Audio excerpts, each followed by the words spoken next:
The Britannic, fitted out brand new as a hospital ship, had left Southampton with Violet Jessop on board, going out to the Mediterranean. Well, you see, I was down nursing. You don't believe it. We just had a brief interruption on this tape while Miss Jessop showed me a photograph of herself as a striking, dark-haired, dark-eyed Irish lass in a nurse's uniform, about to join the Britannic. Now, she had hoped when the ship went out to the Mediterranean as a hospital ship that she would be able to meet her brother, who had been in Salonika for 2 years, and unfortunately he went to Malta, and the Britannic had too deep a draft to get into Malta, so she went to Murdros and was on her way there. Yes, we were supposed to get there that afternoon. And thankfully there were no wounded men on board the ship. It just had the crew and the medical staff on board. And one of the nursing sisters had been ill and was downstairs in the cabin. Jessop had gone down to spoil her, as I'm sure she did most of the people whom she took care of, and trying to get her to eat some lunch, just as she's been trying to get me to eat lunch for the last 2 hours. Anyway, tell us what happened then, if you would. Well, the thing was, she had been struck. I didn't mention that, did I? You said there was a noise, and you felt it was a torpedo. Well, I was upstairs in the pantry getting this nurse her breakfast, and all the staff, medical staff, dozens of doctors, you see, and nurses, they were all in the saloon at breakfast. Right. When suddenly, crash. Right. Well, no sooner does the crash happen than everybody stood up from their table and disappeared. And it was so different to the Titanic, where there didn't seem to be any panicky movement, you know. No. Everything happened as though normally. Yes, yes. But of course this was wartime. Exactly, yes. And so all I did was then, I was still intent taking this nurse on was to collect my pat of butter and my piece of toast and a roll and make a pot of tea as quickly as, because the pantry was empty by then, and I was just left alone, and go down to her. And by that time, you see, two sisters occupied each cabin had two. Right. Well, the sick one was still in bed, looking very white and frightened, and the other one was getting her things, and I said, it's all right, I'll look after Sister So-and-so. And I said, no, you must get up, and I'll dress you. And I could see she was trembling, she wouldn't be any good at all, so I decided to let her keep her pyjamas on, you see. And I said, I'm going to put your uniform over your pyjamas, because you may have to climb down a ladder, and it'll be better for you. And it took me so long, and I made her take some of this tea and a bit of roll and that while I was dressing her. And finally, I said to this other, don't worry, I'll take her up the stairs when I've got her dressed. And when I took her up the stairs, the young officer, who was at the sort of door, you know, he nearly went white, because he said, all the nurses have gone. So I said, well, I've had to dress this nurse, and she was quite useless. She couldn't do a thing. So he said, well, I'll take her along, because they're all, more or less, the boat's ready to be lowered. And he said, what about you? So I said, oh, I've got, all sailors have have a boat, you see, according to the boat of trade. Right. So I said, I'm number 4, I'll go along to my boat, I've got to go back to my cabin yet. So I went along and collected my engagement ring and my clock and different things, you know, and went up. Excuse me, may I interrupt? At this time, was the boat listing at all? No. Was the ship listing, or there was no evidence that she was sinking? No. Oh, well, there was a little, because when you looked out forward, you could see she was a little bit down. Down at the head. But no, she was such a big ship too, you see. Yeah. they don't. It's extraordinary. But neither of the ships that I've been sinking on have... and very few people can say that, by the way. Specialising in sinking. They have ever behaved badly. They've all been, gone down as ladies. So you came up from your cabin with your rosary and your other belongings. All my bits and pieces. Right. And, the thing was that I was so keen on not using any sense at all, putting a couple of rolls in one pocket, and my prayer book in the next, and then turning my apron up so that nothing would drop out of my pockets, going up, find a number 4 boat, and it was just about to be lowered, and there was a poor little frightened bellboy there that I tried to cheer up and tell him it was all right, it always ended all right, sort of thing, and it's awful on leaving new boats because if ever you're on a boat that has to be lowered, it's awful because when they're lowering boats, the ropes are all new. Terrible, because one end of the boat will go down and the other end head out, We left the little bellboy halfway up the ship, you see. He got so panicky that he took the wrong rope, and it was a rope that was hanging over the side. And you stayed on the ship? No, we got him to drop. We insisted that, let go and fall into the boat, we'll catch you, sort of thing. But we got down, and next to me was standing a doctor. This is the Britannic. Yeah. And he was a very quiet chap, but I happened to have my back to the ship, looking at it. And it was very crowded. And as we touched water, everybody jumped out. Out of the boat? Out of the boat, making a wonderful dive, just like you see fish, they come up. And standing next to us, I said, why are they doing that? I still had my back to the boat. And he didn't answer. And I looked at him, I thought, well, what's the matter with you, sort of thing. I still had my senses, And I'm feeling a look at the boat, and of course, she was still going on, and she had 3 propellers, and they were cutting everybody to pieces. You see? I see. She was already tipping out. The propellers were out of the water? No, she was on an even keel. Right. She wasn't even... I see. That's the thing, she wasn't even... the largest ship in the world at that time. And let us hear now what happened.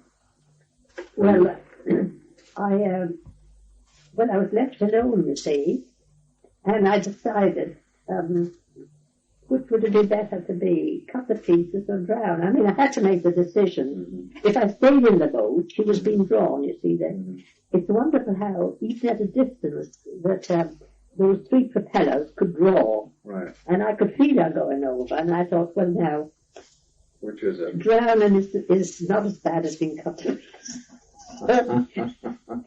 And doing it cold-bloodedly, too. So you went over the side? I went over the side. Did you have a life jacket on? I did something, John, that I always, if your mother, well, I don't suppose I took up a boat drill, but I was always very, very strict, Strict with your passengers? Oh, terribly. Yeah. Now, don't put on a life vest unless you know that you mustn't put it on over clothes. I mean, jackets and that. Right. Put it on as near to your body as possible. Right. And they used to, you're awfully strict on boat. You had good reason to be.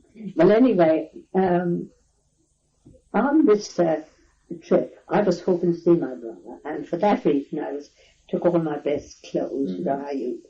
Although it was only your brother, you always like to be very smart. Sure. And I had this lovely coat. Well, instead of putting the coat over the lifebelt, I put the lifebelt over the coat. A thing I never allowed to pass. I could kill the passenger if they did that. And so when I went into the water, I went down miles with the weight of, clothes, and came up under the boat. And to begin with, I got a terrible blow on the head, which you may think is the reason for me behaving as I am today, and it's going to give me some food and talking too much. But I got a terrific bang on the head. Mm-hmm. And, it did occur to me, if I get another like that, I'll be finished. Mm-hmm. Not panicky, but just thought. Registered in your mind. Yeah. Right. You keep, I won't let go, so I let go. I met that man after. He was telling the story, like, how he panicked because he could feel this strong hand, and then I opened my hand and let go. Yeah. And he was a little red-haired, what do you call it, orderly. Yeah. In the orderly corps, because medical orderly, you see. And he was telling his mate when I heard him say, and he said, a strong grip, and he said, then suddenly let go, and I said, that was me. And he looked at me, because he'd heard I'd been, the water. And I thought of myself, what a grand thing that I let go, because he's a lovely little chap. Yeah. But what a terrible thing, I'd been killed and dragged him with you. But you came up all right after you let go. Yes, I came up all right. And, sort of floated. But the only thing, of course, that nearly absolutely killed me was the first thing that was quite near me when I turned round was an open human head. Mm. Just... somebody hit the propeller, probably. Yes, yeah. I mean, and the thing that, of course, it would come to your mind, it reminded me when my father used to kill a sheep, and a sheep's head. Yeah. I never saw anything so dreadful. Yeah. And you could tell from the collar that he was a young and lovely person, Yeah. A young, it was a soldier, whatever, the Red Cross man. Mm-hmm. But I floated about. I carried 4 life belts floating around. Because I don't swim, you see. I've never learned to swim. And so... you swallowed a lot of water. Oh, talk about... For years afterwards, I could feel that cork. Yeah. Your mouth full of cork, and, if you're wretched, you brought up cork. And... this was the cork insulation from the ship. Yes, from the ship. And you see the oil, too. Yeah. But presently, I heard a noise, and a young man who was partly submerged called out, and he must have seen it. I didn't see it. Saw the life, one of our launches come towards him. Mm. And he called out, there's a woman in the water.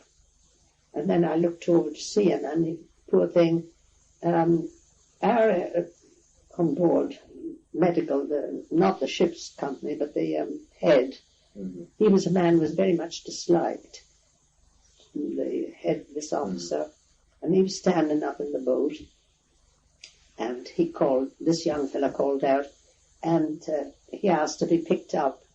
He said, wait your turn. And I think I hated that man from that moment. I mean to say, fancy anybody. And he said, I've lost my arm, sir. Well, he said, wait your turn. And he was standing up in his regimentals and quite all right. If I had a gun, I would have shot him. Yeah. Terrible. And this poor chap went down.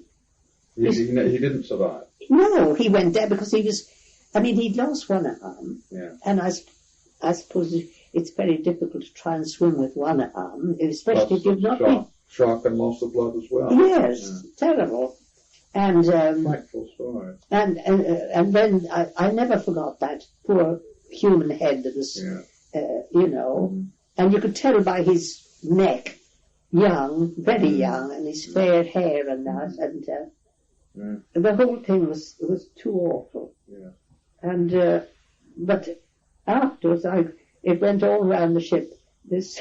Two of the sailors said they'd never seen anybody in the water, practically, near death, smiling. Well, I said, wouldn't you smile if somebody came to pick you out of the water after you'd been in that melange, Exactly. Sure. I'd have smiled too. It must have been, at that, if you didn't realize it at the time, shortly thereafter, to think that you would survive thinking of this sinking of two great ships like that. Yes, it did. It's been quite a feeling of a special salvation that you must have experienced, that you had somehow been spared. Well, we've been a little bit, John, I don't know how you feel about, religion now. It's always been a little bit of what shall I say, what's that right word? I can't find it. I know it's on the tip of my tongue, but... You mean that you felt somehow special? A certain responsibility for a certain thing. Something very difficult turned up to do. We said, oh, it's not my affair. That. Well, how do you know it's not your affair? Perhaps it's God's wish or something. You've been in such a thing.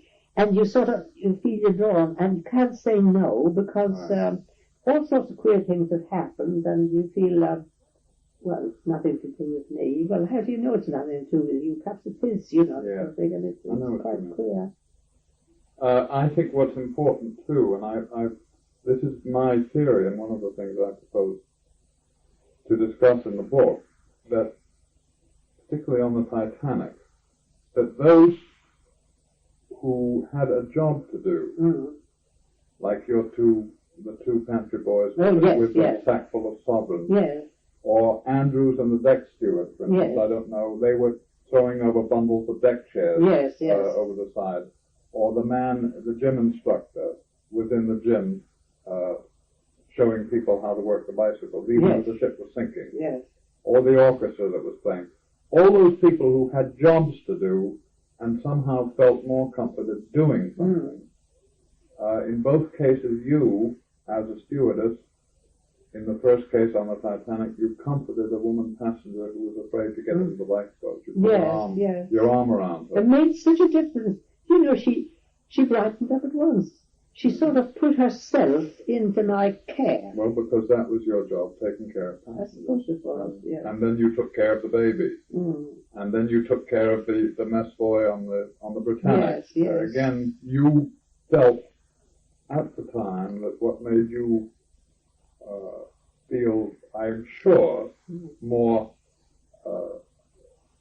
less afraid was that you got on with the job. It was that, because I had the same experience when I was down nursing with that photograph taken, because but just before the Britannic, I was down nursing in Broadstairs, where Prime Minister lives, and it was a lovely little hospital, but we were very short-staffed, and there was one boy there. He was he had about 18 wounds in his arm. His arm should have come off, but they tried to save it. And he suffered terribly. And 18 tubes had to go into his arm twice a day. To drain it.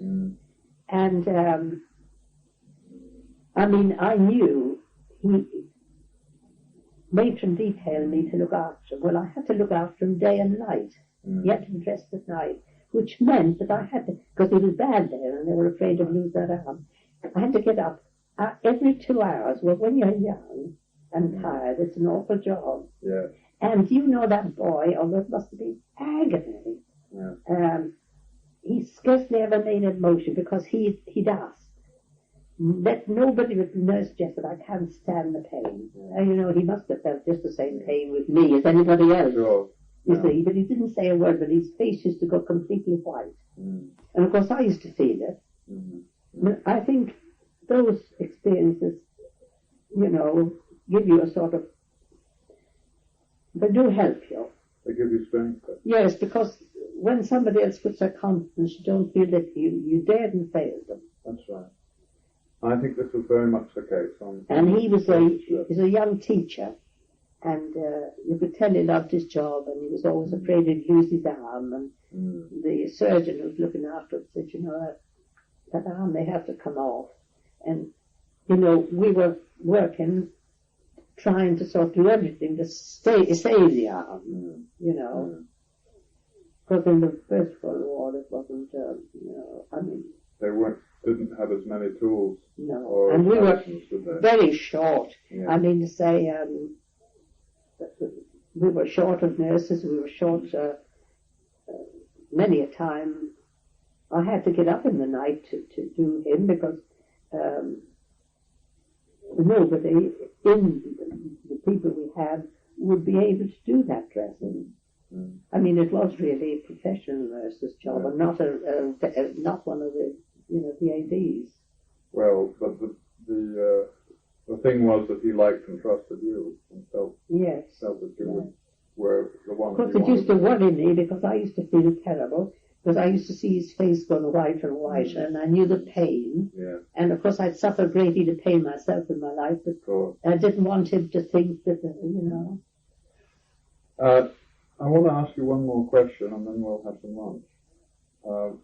Last week, when I spoke to Edith Russell, she said that after she had been on the Titanic, she used to go on other ships, that people knew who she was, or knew she had been a Titanic survivor. Well, she jolly well see to it too, did she? Well, not only that, but did you find when you were on the Majestic, for instance, or any of the later ships you were on, that people said, no, here comes Jessop? Never once has anybody come to me. Isn't it funny that you can keep such a lot of secrets to yourself? Mm-hmm. I mean, I don't think this. Well, nobody's mentioned it, but there's nobody in this village even, I think, that knows. You see, knows about you no. the Titanic. But surely your fellow stewards in the 20s and 30s when you were on ship. Yes, when I went to South America, because I went and rejoined the Royal Mail. Yes. Did I tell you that? Yes, you told me about that. Because I just wanted to see my own hometown again. Mm-hmm. And they never mentioned it. Have you found being a survivor of the Titanic, has it in any way given you any kind of different life than you thought you might have had otherwise? No. It was, to your mind then, as you said earlier, just another incident in a life of 42 years. As far as that's concerned, nobody has ever mentioned that I've been at sea or been on the Titanic or anything. Mm-hmm. But I mean, I think that a lot depends on the person themselves. I think that's very true. I've met a lot of people and I've made a lot of friends that even didn't know I'd been at sea. Yeah. Sometimes it would come out if I said that of all the countries I liked best, Japan was the one, and the country I didn't care for much, who depressed me, was India. You see, and I think it's just the atmosphere in a country. Right. Well, I think this has been a most interesting, and certainly in terms of my book, absolutely invaluable discussion with you, and I certainly appreciate your time. Yes, because I didn't know any of these things that you told me about the Britannic, and I think also as a general kind of portrait of a stewardess in those days, it's been a pretty good interview. Well, the Britannic was. It's a tremendous thing for me. It's also, what shall I say? I don't know whether I ought to tell you this, but a great example of what human nature can be and how it can fail you. Now, you'd be surprised. I mean, the reason I was in that position on the Britannic was because I'd stayed behind to look after a passenger, you see. Right. Well, I didn't want anyone to sort of say, well, because it was my duty. That was your job. It was my job. You would no more have not gone down to that passenger. And another thing, you have a job, you've got to do it, and I always believe in finishing my job. Right. Well, she was of the nursing staff. Mm-hmm. Now, we had an old matron on board, and, of course, I belonged to the ship's company. She may have looked down her nose at that, I don't know. But when I was taken, we were first of all dragged out of the water, then taken by boat to a little island where the native woman was most kind. Right. And took my clothes and hung them outside, and I had to go out after some fish my quarters from behind the purser's back, standing talking to someone. And she was trying to dry them, you see, in the sun, one of the Aegean Islands, little tiny island, and they were so kind. Yeah. She put me to bed and put a warm blanket over me while she tried to dry my clothes. And then we were taken by launch to the flagship. The flagship was the Duncan, and she was a beautiful, thing. And then we were taken ashore in the Piraeus to the hotel. Well, by this time, I was wanting to bring up the cork I had inside of me and the salt water. Yeah. And I was given a room, went to bed, and I got up, and I must tell you this little joke about the family.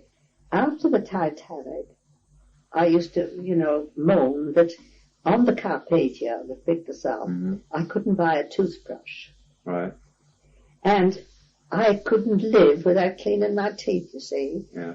And the boys got a little bit, what brothers are. Yeah. Now, Vi, the next time you go on a boat, for God's sake, if it's going to sink, put your toothbrush in your pocket. Well, no, don't laugh, John. When I went to my cabin after getting this, I was shown a room. No food now, nothing to drink, not even a cup of hot water. And I was full of seawater and powdered cork, which they love to put in ships. Yeah. And I got up and I thought, well, I must get some of this cork from around my teeth. And I was standing cleaning my teeth. Still very empty, you see. I haven't had any the day before, because in those days, I told you, communion, you couldn't. Yeah. And there was a knock at the door, and the sister matron opened it. She didn't say, "Oh, Miss Jessop, I'm so glad to see you're alive. Have you had anything?" She said, "Where did you get that?" Well, I was afraid of being sick, because I still felt... felt ill. Yes, you see, there was still salt water. And I took a breath, and I said, I brought it with me, quietly, for fear of... Yeah. And, she shut the door with a bang, went off. She never asked me, and matron never sent for me, never came near me. She was an old war woman. She was much too old to be there. Yeah. But could you believe that sort of thing? Never saying, have you had anything? Or are you all right? Or, and the next thing, about 2 hours' time, a cup of terrible stuff came out. I don't know what it tasted like. And a bit of bread with some terrible goat's milk butter on it. Rancid, sour shocking stuff. Yeah.